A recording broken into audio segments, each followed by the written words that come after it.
Welcome to Planet Marzipan podcast, your fish and Marillion podcast, where we talk about all things in the planet of Marillion and fish.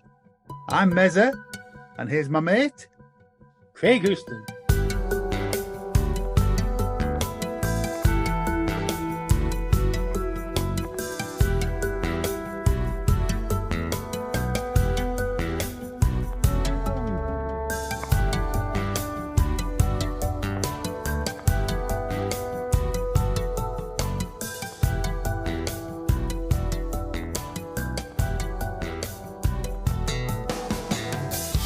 Welcome to Planet Marzipan. I'm Mezza. I'm here with my good friend. Oh, Faye's still with us, and I'm surprised she's not under the table with all the eggnog and absinthe and overdose on turkey and stuffing and all that general kind of stuff. And the amount of time she's been under the mistletoe, I don't even want to know. There's a podcast in itself, folks. But we're not going there today, thankfully. We're going to pick up where we left off last time with part 2 of our review of 2025, and we feature the following guests: Tim Sidwell, Mike Barton, Grae Tennick, Paul McMillan, Martin Jakubski, Mikey Kay, Seamus Colgan, and Faye Houston. Yay! It's almost like I'm not going to have to cut and paste because we recorded this weeks ago. Who knew? On with the show. You are still Marillion thing. So over to Germany and Holland for one of the weekends. Yep, June. We're into June 13th and the 14th. Yeah, 13th in Cubana and Siegburg in Germany, and on the 14th at the pool in Uden in the Netherlands. So yeah, there are another 2 kind of gigs that we've been playing for a number of years now, back to back, which work really, really well. 2 very, very different types of venues. The Cubana's Mike will tell you, it's a kind of small, low ceiling club venue, but the atmosphere in it's absolutely bonkers. They're the crowd that come to that gig. I mean, we're not even on stage yet, and they're going absolutely crazy, which is a lovely thing. A lovely thing, you know. The crowd are on side, and you haven't even gone on and played a note yet, you know. Which is great. And then obviously the pool in Uden's a bigger venue again. Lovely setup there as well. Great people that are involved in both venues. The Seaburg one though, I think it was 38 degrees outside. And we asked the guy to could you put the air conditioner on? He said, no, we have it. It just pulls the air from outside. He said, we don't want to pull hot air in. Yeah, that was a particularly punishing gig because we seem to always go there when Germany seem to be having a heat wave. But this year it was particularly punishing on stage. And despite it being punishing on stage, I think we ended up playing for something ridiculous like nearly 3 hours as well. So, you know, cold beer helps in those situations though. I'm not going to lie. Yeah. I'm not going to lie. Those 2 gigs are in for 26, aren't they? I understand the ticket sales are really strong on those, aren't they?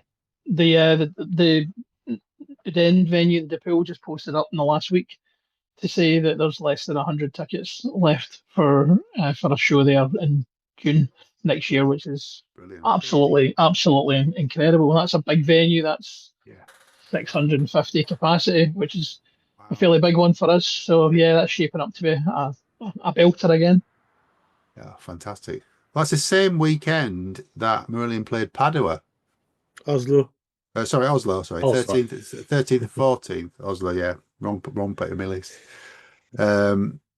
I presume none of us were there for that one. No, and 2 of my favourite bands were playing at Oslo, apart from Marillion, obviously 3. But Airbag and Gazpacho were on as well. Oh, yeah. That would have been good to see, wasn't it? Yeah. Well, if you were there, let us know. Then Seamus. Time for you to wake up, and Paul. Berlin, 20th and 21st of June. It's a great venue. Loved it. That was the second weekend in Berlin. I guess Tim can confirm it is a great venue. It's a pity you didn't get the cameras out for it. I know you did some recording for YouTube, which was lovely souvenir for us. But Yeah, great. We mentioned already Cutting Crew, tremendous. The Lonely Robot was the other. Yeah. Oh, right, okay. Yeah. Was Thought Craig they were Rundell okay. on drums? No. No, Usually, no, was he not? don't think so. Was it No. Unless he was out with Stephen Wilson, maybe not. Paul, correct me, was there not just the two of them? I think it was just two of them. Ah, it wasn't Yeah. a full band, right? Okay. No. Yeah. They were nice, but Cutting Crew just blew us all the way. Really, really good. Really good band. I'd Especially say Lonely Robot, full band Lonely Robot are amazing. Oh, yeah. Amazing. yeah. So Yeah, but I think that was the culmination of all the weekends up until obviously you've got next weekend coming up. But they got the band were really tight. They were really tight. And Mike, you were there as well, weren't you? Yeah. It was great fun. So I love Berlin. The It's such a temperature good on place is to that? go for. It looks like a tent roof. It's like a is it? permanent tent. Is it? Right. It's almost like a circus tent sort of style. Yeah. Phil's nightmare. Phil hates it, doesn't he? He does hate it. I don't know why he hates it, because when you're actually in it, he does a masterful job with the sound. It's just, it's great. It's fantastic as a venue. It's absolutely brilliant. Yeah, But if it's a tent, I mean, as a sound man, you want solid walls, you know. Oh no, It's solid walls. It's just the design of it. It's reinforced concrete. Oh, is it right? Okay. It just looks like a tent. It's a permanent structure. It's like what 30 years old or something. But it's really nice inside. Looks lovely outside as well. It's really dramatic. It's got that kind of Lord of the Rings kind of the vibe going with it. And again, Web Germany doing the charity stalls, doing all the bits that they do. They always have good T-shirts, their own Web Germany stuff. I think all of the webs, they do so much. There's a lot though. It's not just a fan club. It is they do invest into it as well. Yeah. And nice people. Yeah. Very nice people. I know we've had a talk, me and John, about getting the Web UK team on in the new year, and I think we do need to start looking at some of the international web guys to come on to have a talk, because they need bigged up, and I think they'd probably like to have their stories told. Yeah, definitely. But Berlin was a great gig. Obviously, they did Marbles the first night, and it was lovely. But we didn't get the Invisible Man video. No, it's funny that because no screen, was there? Yeah, there was no screen at any other weekend, was there? Apart from in Holland. No. So we made this film, and it had such an impact in Port Zealand, and it's not been seen since. Wasn't it projected onto like a Pepper's Ghost? Yeah, it wasn't a real screen, was it? It was a sort of a. Yeah, what am I trying to say? Like it wasn't a sheet, but effectively that. Yeah, it was just a drop down, wasn't it? Yeah. Is that what it's called, Tim? Is it called a Pepper's Ghost or something? Pepper's Ghost screen is slightly transparent, isn't it? It sort of puts the illusion that there's something like a ghostly image in front of what you can see behind. But this was an opaque sheet. Yeah, it was. Yeah. Pepper's Ghost. Stephen Wilson's a big fan of it. Yeah. And shout out to Steve Prest as well, because he managed to get Peter Harvest to wear a Middlesbrough top. He got all of us to wear a Middlesbrough top. Did he? Well, he's got no shame, Presty. But yeah, I've certainly seen photos of Pete wearing a Middlesbrough top on stage and enjoying it as well. So fair play. He was bouncing around on the stage like a 15-year-old. He was in great form. He was really fit. Yeah. And his replacement guitarist or his insurance policy got a chance to play. Dave came on for Don't Hurt Yourself. Yeah. He looked like he was having a great time. And there was a bit of a duet as well for Map of the World. Yes, true. Actually, Dave did play a part in another weekend. He did close the curtains at Padua.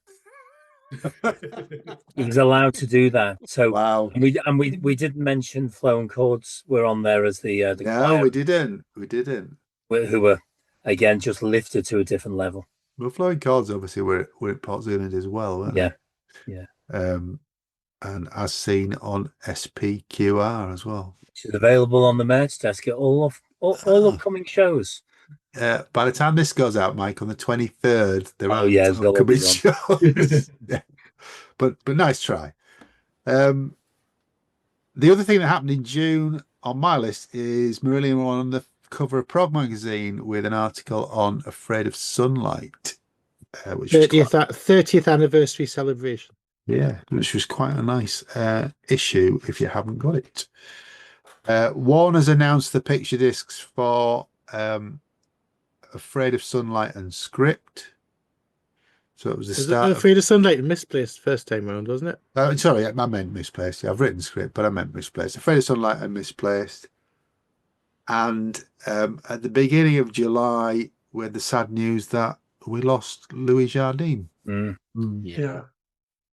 Which was really sad. And I know certainly Mr. H put a nice piece online about him. And I know when we talked to Ian quite recently, you know, he was talking about how much he'd loved playing with Lewis. Yeah, he absolutely adored playing with Lewis. I think gave him like a wingman, so to speak, to his left-hand side that he could just bounce off and just respond to all the crazy things that Lewis was doing. Well, I think that the thing with Lewis was it wasn't the same from one night to another, was it? It was, you got a real sort of unique performance each night. Yeah. And it's really, really good that you just managed to get Lewis on the weekend from the previous set of weekends. I was just going to say last week, yeah, an hour before it started from Port Zealand onto the space. Yeah. So last week I was sort of prepping that and was reminding myself of that weekend and watching Lewis behind H. It's kind of like, yes, very sad. It's great that we've got that. It's on tape. Yeah, that's a good thing. Did I read that his daughter had said that how pleased Lewis was to be on tour with Marillion and sort of get that sort of enthusiasm for being on the tour bus and tour life again at that stage of his life? She was really, she said he was really having a great time. So I had the privilege of spending an evening in his company, and it was. I'm trying to think what tour it would have been which tour it might have been. The light at the end of the tunnel, wasn't it? I think it was the light at the end of the tunnel. Yeah, yeah. They were playing in Glasgow, and the night before, Steve Harrod contacted me and said they were going to be in Glasgow the night before and the night off, and asked me did I fancy going for a curry. And anybody that's met me knows that I'm not likely to turn down the chance of going out for a curry. Initially, I thought it was just going to be him and I, but I ended up. Pete came, Ian came, Louis came, and Rich came, and Marcus, Ian Strumtech, came as well. So we went out for it, and obviously I knew who Louis was, but obviously had never met him before. What a lovely, genuinely warm, hospitable guy. I mean, I'm someone that he's never met before and possibly would never meet again. But he was so warm and friendly. He was absolutely lovely, great company. His stories were the stuff of legend. Well, the people that he's played with and toured with as well. Just a really, really lovely man. So yeah, that's a kind of treasured memory now, all the more so because of the fact that he's no longer with us. But I thought I'd just throw that in. Lovely guy. Big loss, definitely. In Fish World in July, he turned down an honorary doctorate from the University of Edinburgh. He was going to get a doctorate for his contribution to music, and for, how can I put this, for political reasons he declined that. Yes, quite an honourable decision, to be honest. Yeah, I agree. We also had an episode in July where we talked about the book A Playground of Broken Hearts, which was issued in July, featuring the sort of late 80s, sort of second half of the 80s prog scene, centering around Marillion and Palace and Pendragon. It's a really good book, and we had a great chat. The Marquee. Yeah, it was a really good episode. Great chat with the authors of that, and that book is highly recommended. In August, Racket had the first flash sale where they were selling Blu-rays at £5 for 24 hours. Selling off Tim's work for a £5. Shocking. He's wincing, folks. He's wincing. Yeah. I bought 5. Yeah, some bargains to be had, weren't there? Yeah, brilliant. People really stocking up with that, weren't they? Yeah. I bought 5. I did. Yeah. I mean, I got a lot of the stuff I'd had that was on DVD or what have you, or something I'd had a different version of. I thought, do you know what? At that price, you can't say no. Precisely what I did as well. Yeah, Tim, I didn't buy any of them. I already had them. I didn't buy any because I'd already got them. No, I'd already got them. We buy, We'd already had them. Put print Marillion on it. I buy it. I think Mikey. Yeah, I think your postie had a hernia, didn't he, for carrying all the stuff that you bought? I think I've gone through 3 posties this year, full stop. Well, I think the good thing about that was that those titles would have been sitting on the shelves at Racket for quite a long time. Yeah. And now out there in the hands of people that really want to see them, and that's hopefully going to augur well for future productions. Yeah. Free up some space for new Blu-rays, Tim. Yeah, maybe. I have to admit, I sat the other night and it was St David's. Yes. With friends from the orchestra. What a show! It's just, and I'd forgotten just how good those shows were. It was absolutely brilliant. It's nice to have those collections of things that you've seen, because no matter how much you love the band, your memory fades. Well, I think this is the great thing about Marillion is that, I've certainly benefited from this over the years, obviously, because we've been doing the work for them, but to have all those concerts, you don't have to buy all of them, but if you want to dip back into them, then the memories are there for you, and they're all, exactly. even in Port Zealand, where it's the same venue, it's a different show every time, isn't it? It's like we were saying before about Fish's last shows, just have some cameras there. You don't have to do anything with it. Just have some cameras there, because you'll never have that moment again. And of course, it's worth mentioning, if you're not a physical media person, the space is available, Tim, isn't it? Certainly is, yeah, and it's got everything on there, everything that we've ever done. It's been a bit quiet recently because there's been absolutely nothing going on, and we haven't got any new titles. But we put An Hour Before It's Dark live at PZ up there last week, so the whole of the 2023 convention is up there now. There's going to be 2 or 3 titles going up there before Christmas, and they're going to be back catalogue stuff. Yeah, we're putting up there, and then next year, obviously, when .com documentary has been out, that will go up like the Strange Engine did after that was released. And of course, we've got the 2025 Port Zealand films as well, which we haven't really made a start on those yet, I'm afraid to say, but they will come together quite quickly. Obviously, Mike's pretty involved with the new album work at the moment. Yeah, and so we're kind of waiting for things to settle down with that, and I've actually got some time blocked out this week to actually make a start on the edits of it. So it'll be on its way. Have you been involved in filming any of the making of the new album at the moment? No. Okay. Not yet. No.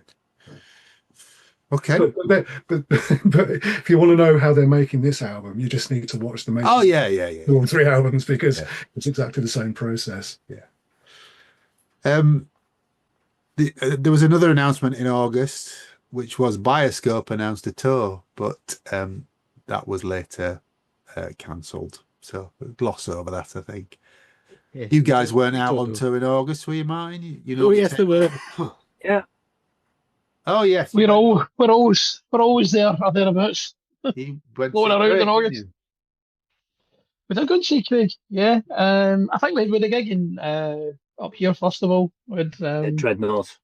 The famous Dreadnought in Bathgate, which we've been playing for as long as I can remember. A good night there, and then the one after that was Blackpool. Yep. On the then following night, 16th August. Yep.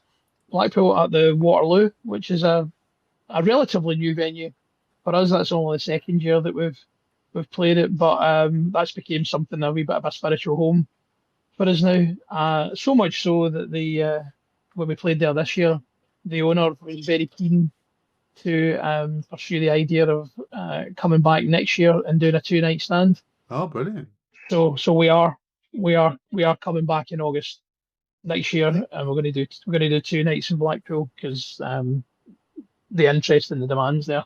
Fantastic. Don't ask me what we're playing those 2 nights yet. I haven't got a clue yet, but we'll make sure they're different. We'll make sure they're different. The Dreadnought must be one of the longest standing venues without a change, because I remember going there when I lived in Falkirk 30 odd years ago. Oh yeah, easily. It's just easily. You probably remember the old Dreadnought and its original location before it moved to where it is now, when it was the old Dreadnought Hotel. That's right.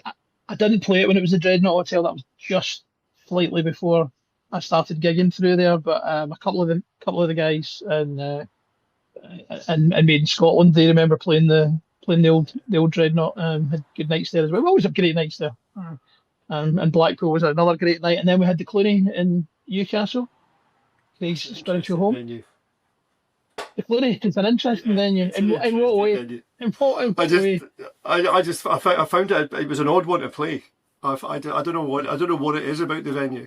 It was an odd place to play for some reason. Oh, it's because you've got that balcony up the top, haven't you? Yeah, probably that's what it is. Yeah.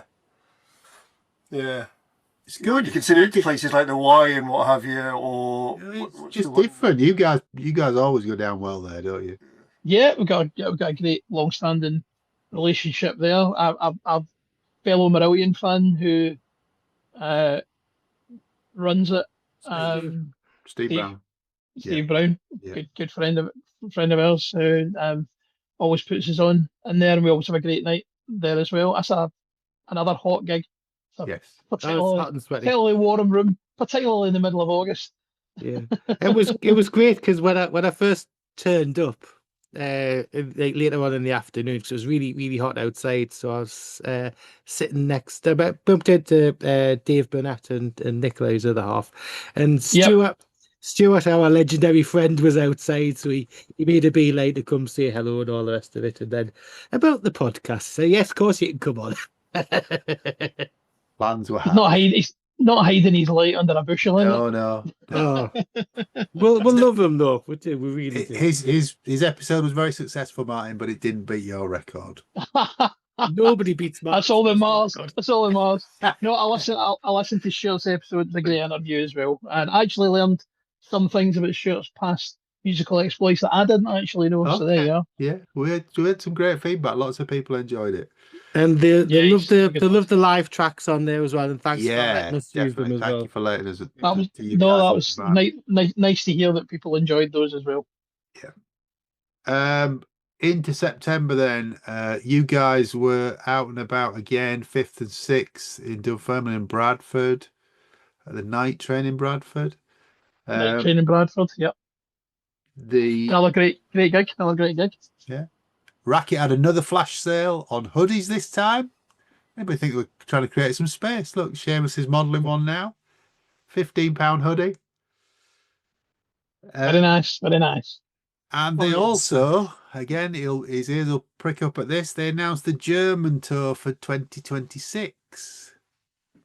How many dates are you going to, Seamus? Two. Going to Frankfurt and Nuremberg. Right. So one's indoors, one's outdoors. So it'll be nice. And then that Frankfurt venue is amazing.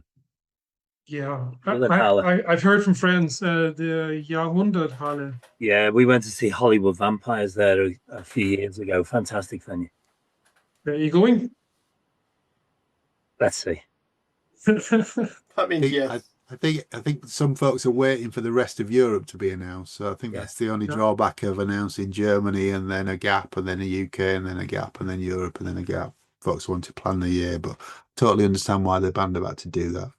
Berlin was very tempting again, but I guess I'm glad because we got some news later on about another gig. Yeah, we did, didn't we? Yeah, we'll come on to that. We'll come on to that. Surprise. Ian did Q&A with Al Murray at the UK Drum Show in September. Yeah. I haven't seen any footage of that, have you? Nope. But that was good fun. Al's obviously a drummer himself, isn't he? And at the end of September, Marillion played California Festival in Lieu on the Friday night. I think, Mike, you're the only one that was there, aren't you? Yeah, I went to that. Really cool venue on a beach, waves lapping up, literally not far from me. Yeah, I understand the tech team were nervous, weren't they? It was fantastic. Really emotional gig for me because I reconnected with my son that we've been disconnected from for a while, and he came to the gig and absolutely loved it, him and his girlfriend. And that started something fresh for us, which is it's always going to make that gig really special. Yeah. But yeah, really good show. Good lineup as well. Well, and this is a festival that's run by the guys from Haunt the Woods. Yeah. And they've already announced the festival's back next year, haven't they? 2026. Yeah. So at the moment, Marillion aren't announced, but I have a feeling, as we said on the UK tour, that's probably because they want to get the UK tour ticket sales in first, and then they may announce something. Well, there's the I think hasn't the Friday just been announced? No, Pendragon have been announced, but I don't think the headline. There's somebody just been. No, there was someone else announced. Yes. Oh, was there? Yeah. Okay. Yeah. It's Cooler Shaker. Cooler Shaker. Oh, is it? Okay. Headline one of the nights. That'd be good. And Pure Reason Revolution were on, weren't they, this year? It was a really good lineup, actually. Pure Reason Revolution. Embrace were on just before Marillion. Embrace are a really good band. We've seen them a couple of times this year at festivals. Go down well. Did we see them, Tim, at Witchwood? Were they on a Witchwood, or they might have been at we saw Doves at Witchwood. Yeah. Not but yeah, nice place. There were all of the bands that were on the first day. Unfortunately, because it rained on the Saturday, we didn't go and watch anything on that. We saw one band, a local band in a tent, who the name escapes me, but they were fantastic. And actually, the second stage, the tent stage, it was all local bands. I think they were all within 30 or 40-mile radius. So it was I like the ethos of putting local bands on and unheard bands and stuff like that. So that was really good. Yeah. It was Willie and the Bandits were on as well on the main stage. And the guy said, I don't know the guy's name, the lead singer, but he said, I can actually see my house from here. And he paddleboarded from his house over to the stage across the bay, nice. Which is quite cool. Good. Yeah, it sounds like a great weekend. Really good. Friends that were there. It really went down a storm. It really went down well, and it got a bit nippy in the evening, but they were just on fire. They were all cold. I've never seen the band come on stage in coats and gloves, which I don't know whether that was the inspiration for the Marillion logo gloves. Well, who knows? We'll see how they go this weekend, won't we? Because that's the first weekend they've been on the merch. But yeah, it looked like a great weekend. Yeah. Then sorry, Tim. It's slightly earlier next year, isn't it? It is, yeah. But I think they're governed by the tides, aren't they? So the tides, yeah. They've also announced Star Sailor as well next year. Okay. Oh, cool. And James Morrison and Seth Lakeman, who is always good value. Good lineup, isn't it? Not bad. Brilliant. Into October, still Marillion in Grimsby and Wolverhampton back at the Yardbirds in Grimsby. Yep, back at the Yardbirds in Grimsby. Another venue we've been playing for a good few years now. It's a great night. I'm sure Mike will chip in with that one as well. It is always a good atmosphere in there. It's it's a long drive for you guys. It's a long trek down, isn't it? Yeah, we're well used to it now. I mean, I think I know every pothole in the M6. Intimately now, because we've traversed it that many times. But no, it's a great gig. Again, really well run venue. The weather was pretty horrific. If I remember correctly, it was blowing a gale and the rain was pretty much horizontal, which we thought might put some people off from coming along. But we ended up opening the doors earlier than normal because there was actually a queue of people outside the venue and they were standing in the pouring rain, and the venue asked us and said, do you mind if we if we open the doors and let these people in, and absolutely not, get them in out the cold and the rain. So that was a great gig. And then the following night, Wolverhampton, the New Hampton Arts Centre. That's a lovely venue too. I mean, the good thing for Grimsby and the weather was it was the first night of the hoodies. So we sold well on the hoodies because of the weather. Oh, Mike booked the weather, didn't he? Let's be honest. Yeah. No, that's right. You're right, because the weather was so foul, and that was the first time we had the hoodies available. And they went down well too. And I'd say Wolverhampton was another great gig the night afterwards. Another fine night, well attended. Two great gigs again. Brilliant. In the middle of October, Mike went over to Progstock with Rue and Mr. H, didn't you? Yeah, we have a full episode of that. Yeah. But yes, you had a good time, didn't you? It was very good. It was a really good festival. H headlined the Sunday night, as we've talked about on a previous pod. First time he's played a solo show in America. So yeah, really good. Yeah. Thank you for all the Progstockers and the villagers for looking after us. And to Rita and Nikki and Mike and the whole crew. Tom and her name's just gone. Tom and his wife. Oh dear.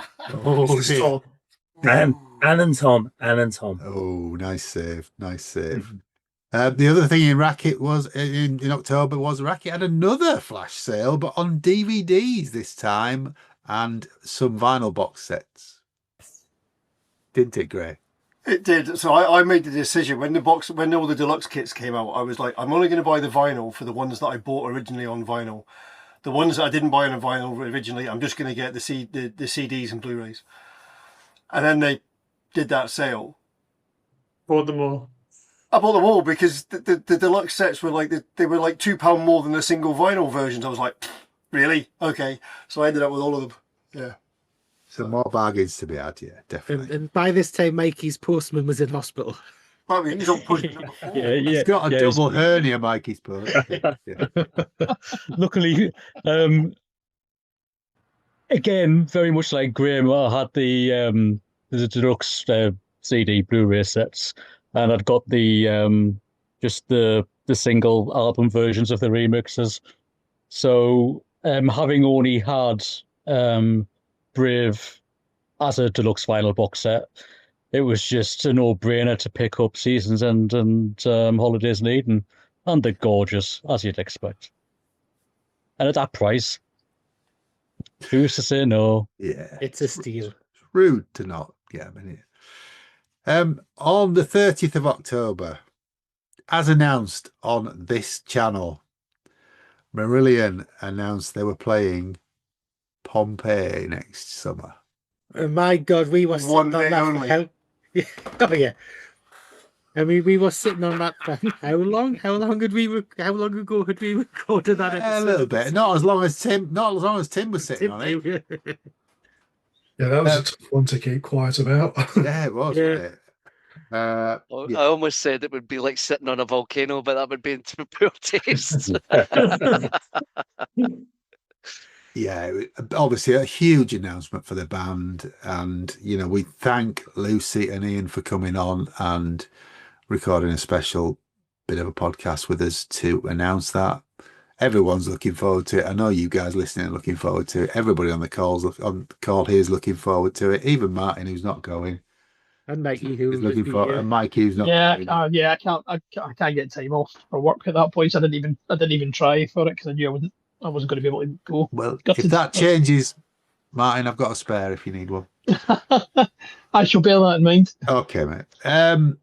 Yeah, it's going to be a momentous gig. No pressure, Tim. Obviously, we're looking forward to the film as well. I mean, it's crazy to think that this is where the journey's taking us to Pompeii, because I really think it's as iconic as their Royal Albert Hall debut. Yeah, I mean, the capacity is 2,800, so in terms of capacity, it's not a huge gig. But given the history of the place and who's played there before, and they've started up doing this little mini festival every year at Pompeii called Pompeii Beats. So over the next few years, there's going to be quite a few bands that will get the chance to play there. Yeah. But for Marillion to be in amongst, the first, and also to have 2 dates there, which I don't think anybody else is having, and it's just absolutely immense. And from a filmmaking point of view, I mean, wow. It's I think if they haven't had anything filmed there over the last couple of years, this year and last year, then we will be the 3rd act in history to create a concert film in that place. Wow. As well as that, is it also the first band to get 2 nights? No, David Gilmour played 2 nights in 2016 when he filmed, but that was a completely standalone event. And they basically took over the place, and I mean, you can tell from the lighting they put in. Yeah, I mean, we won't be able to get to that level of production, because I think there's a gig the night before, and we've got to go in really, really early in the morning, like 6 o'clock in the morning, and Jens has got to focus all his lights in broad daylight. Oh gosh, during the day. But it's just going to be off the scale. Yeah. I was you filming both nights, Tim? Filming both of the nights, yeah. That's all right. I'll have that to look forward to. Yeah, well, it'll end up being one concert film because they're playing the same. Yeah. No, I thought that. Yeah, I thought that was the case. But I'll be fun. I'll look forward to that. Me and Mike. Did you go to Pompeii last year, Mike? Yeah, we went, didn't we?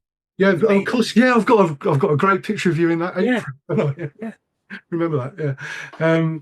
And when we went to the amphitheatre, I didn't know at the time they were doing gigs there, because you couldn't actually go in, could you? You could go. We could only get into the tunnel where the Pink Floyd exhibition was. Yeah. And to think a couple of years later, we'll be there. Yeah. Enjoying the band, and I know it's bonkers, isn't it? There's a really good clip from Mike Portnoy's Facebook because Dream Theater played there this summer. Yeah. And he's down in the tunnel filming the Floyd stuff, and he's walking through the ramp that the guys will take all this tech stuff down on.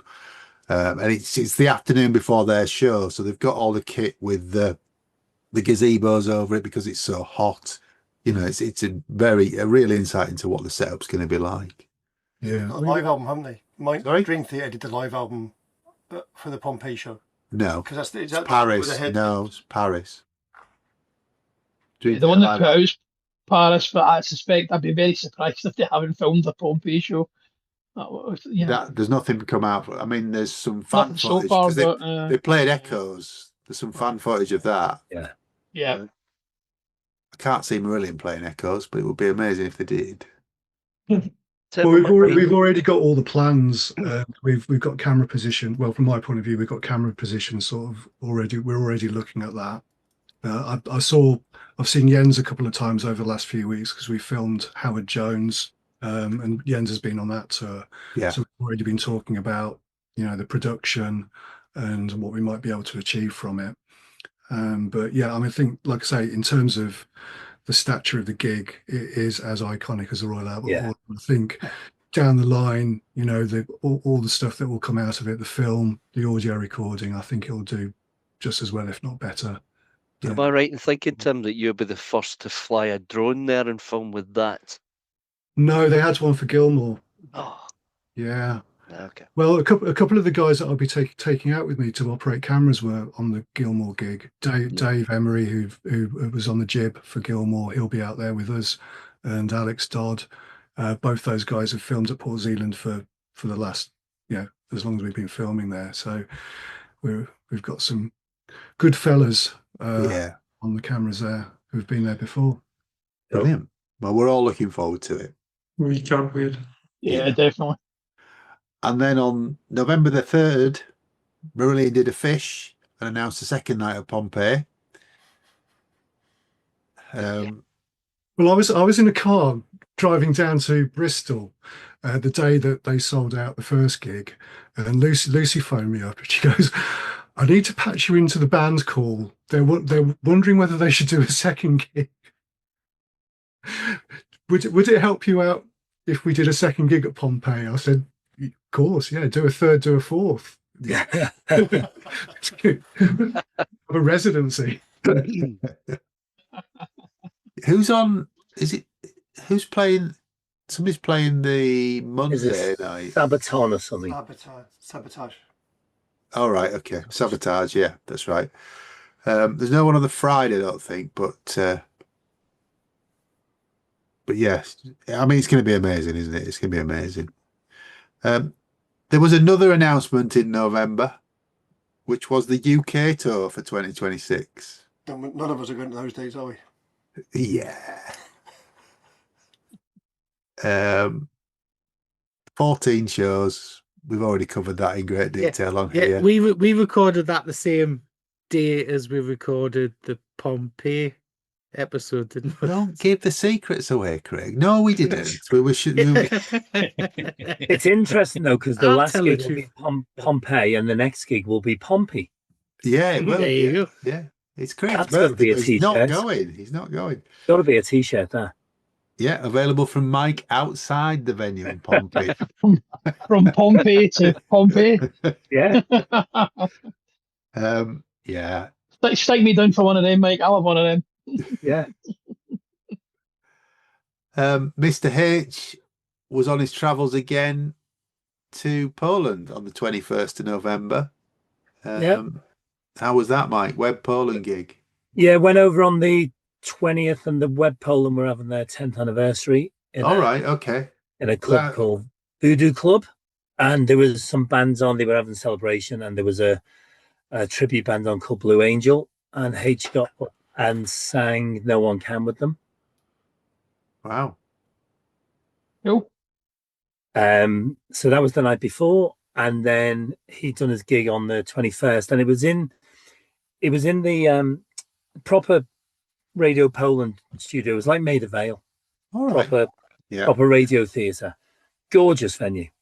Absolutely beautiful. And he'd done 31 tracks, 31 songs, almost 3 hours. Wow. He was just in the zone. And then what he's doing at the minute is he's mixing it up. The first half he's doing with tracks. Backing tracks. Yeah, he's doing tracks and he's got his beats and everything else. Some really cool songs coming out that he hasn't done before. Yeah. And then the second half's a bit more traditional, a bit more laid back and on the fly, and people are shouting songs out. But it was, as he said, it was probably the best. I think that's the 9th time he's done Poland as a solo artist, and he thinks that was the best he's been in Poland. Brilliant. Again, looked after by the Web Poland and by the promoter. Really, really great, good people. Yeah. Really nice time over there. So yeah, always enjoy being in Poland. Okay. And still Marillion did their 2 shows in one day in Putney at the Half Moon. Still recovering. How many hours, Mark? 4.5 hours of singing? 4.5 hours, yeah, on stage across the 2 shows. So no, it was brilliant, absolutely brilliant. Afternoon we did a kind of best of all worlds kind of set. I thought we were going to be compromised for the afternoon set because I'll touch on it very briefly. Our drummer Big Mark was unavailable for those shows at fairly short notice. Something came up which meant they couldn't do the shows. And we thought we might lose the gigs altogether, but thankfully Big Mark's predecessor, long-term drummer with the band and still a good friend of the band, Kevin, very kindly answered the SOS call and asked if he'd be up for playing them, and he said, "Yeah, that'd be great. What we're playing?" And then I sent him two completely different set lists for one day. But to be fair to Kevin, he was like 100% up for it, and as he always did, nailed it all with very minimal rehearsal. Like, you know, we're flying by the seat of our pants a wee bit, but you know, he held it all together. Brilliant. Both great drummers. Yeah, absolutely. And we played in the afternoon for the first time ever, and don't think anybody filmed it. There's no record of it anywhere. We played The Great Escape for the first time ever. Did you? Wow. Yeah, we did. Wow. Which was a real thrill to play that. It was a thrill for all of us to play it, but for me particularly, that's a song I've wanted to have a crack at for a long, long time. And yeah. Maybe didn't think I'd get the chance to do that one, but everybody got on board with it, and we did it. Unfortunately, I think because nobody was expecting us to play it, I don't think anybody put their phone up and captured it. Where were you, Tim, when we needed you? I think I got him on. I got it from the side. Did you get a bit of it? All right, okay, okay. Yeah, but it'd be nice to see that at some point. It won't be anywhere near as professional as you know. And I've seen on Mike's Facebook page that Will Smith came to the gig, didn't he? Yeah, he did. Yeah, I didn't get a chance to meet and chat with him, but that was really nice of him to come along. Yeah, wearing a Marillion shirt as well. Yeah, but he went home wearing a still Marillion shirt. Of course he did, because he had to get past you, Mike, to get out. Yeah. Not at all. But yeah, great day and a great night. Everybody said they had a good time. And we'd a blast. We'd a blast doing it. We'll be back again next year for another two in one day. Yeah, a few years ago I came down and did the afternoon one, and then just the train and went home again. But yeah. Yeah, well, you had enough of it in the afternoon for that. No, it's not that. You know, a night in London, day off work, you know, all that's shit. Listen, I get it totally. But the venue's brilliant. The Half Moon's brilliant. Yeah, great. We also have a great time there. So yeah, a thrill to play again. Yeah, fantastic. And those of us that are in the web got our web. You can't see this, can I? Why am I doing this? We got our web UK live at the Roundhouse CDs and the magazine.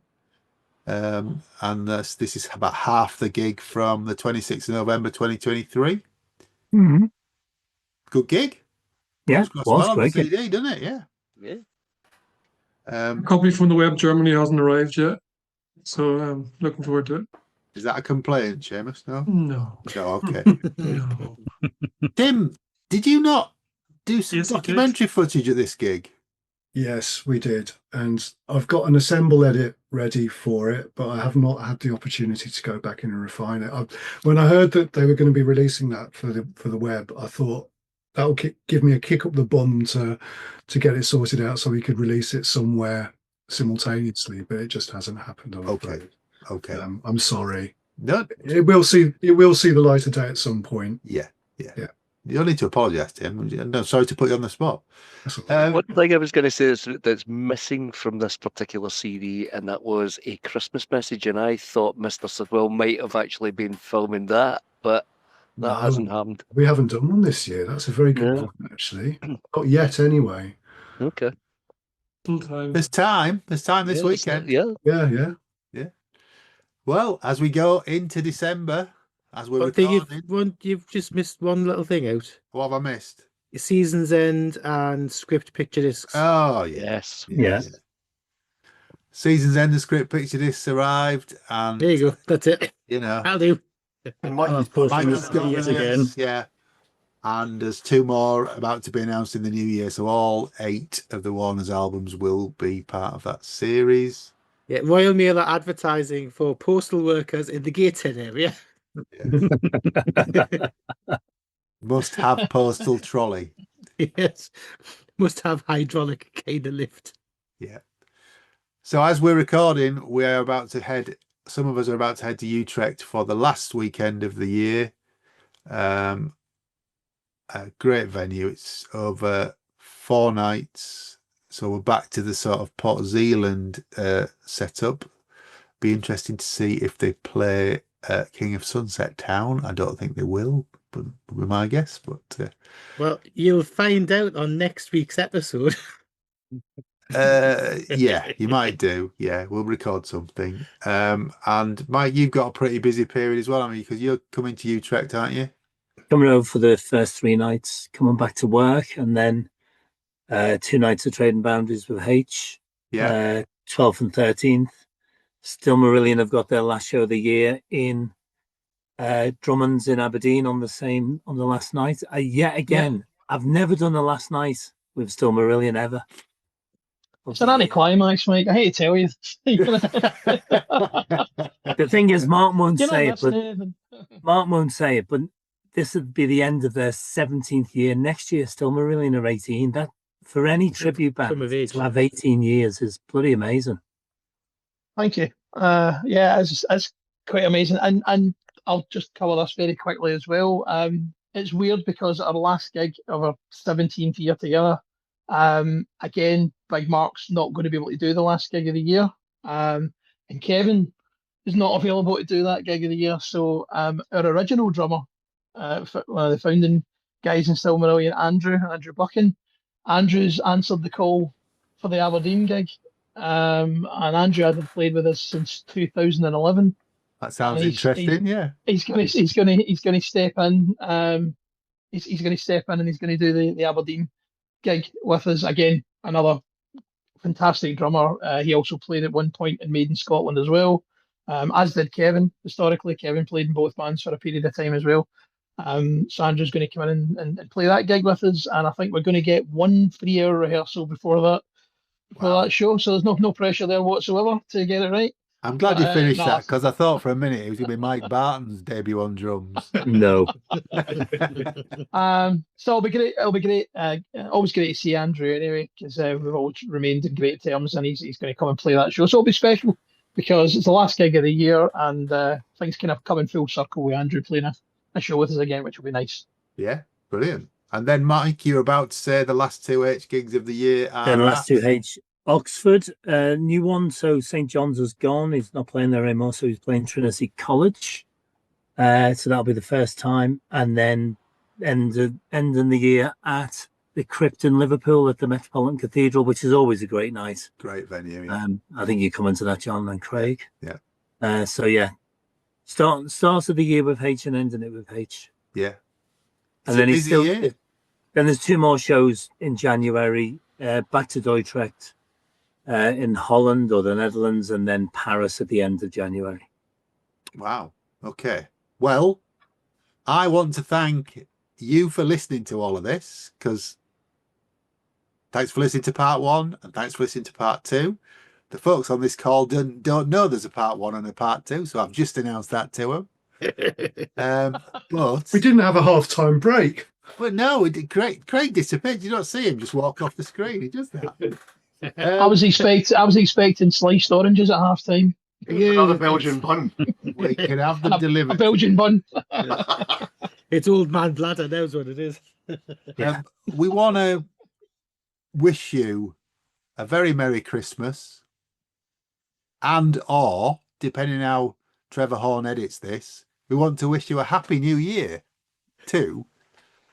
Oh, this will all be in the 2025. It will, yeah. Thank you to Marillion and Fish and Marillion's management and you guys for listening, but especially thanks to Grae Tennick. Thanks for having me. Thanks, mate. Thanks to Paul McMillan. Season's greetings to everybody. Thanks for having me. Thanks to Martin Jakubski. Thanks for having me, guys. More power to your elbow. I hope the podcast continues for many years to come, and a very Merry Christmas and Happy New Year to everybody. Thank you, Martin. Thanks to Mr. B. Cheers, guys. Always a pleasure. Thanks, Mike. See you at the weekend. Thank you to Mikey Kay. Thanks for having me, guys, and happy holidays, everyone. Thanks, Mikey. Thanks to Tim Sidwell. Merry Christmas, guys. All the best for 26. Thank you. And thanks to Seamus Colgan. Happy Christmas, and let's all look forward to Mega next year. It's going to be good, isn't it? It's going to be good. I'd like to say Merry Christmas to Faye. Why, thank you. And Merry Happy Christmas New Year to Faye. Yeah, and see if she gets out of the clinic in time. Yeah. It's got to clear up at some point. Just keep putting the cream on. I think it needs a bit more than cream. That's how rumours start. Yes. All that remains to be said is a good night from me. And a Merry Christmas and a Happy New Year from him. Take care. And stay alive. Hey. Thanks for listening to Planet Marzipan Podcast. Please like and subscribe from whichever platform you get your podcasts from. You can contact us at planetmarzipanpodcast@gmail.com and check out marillion.com, fishmusic.scot for all the good stuff.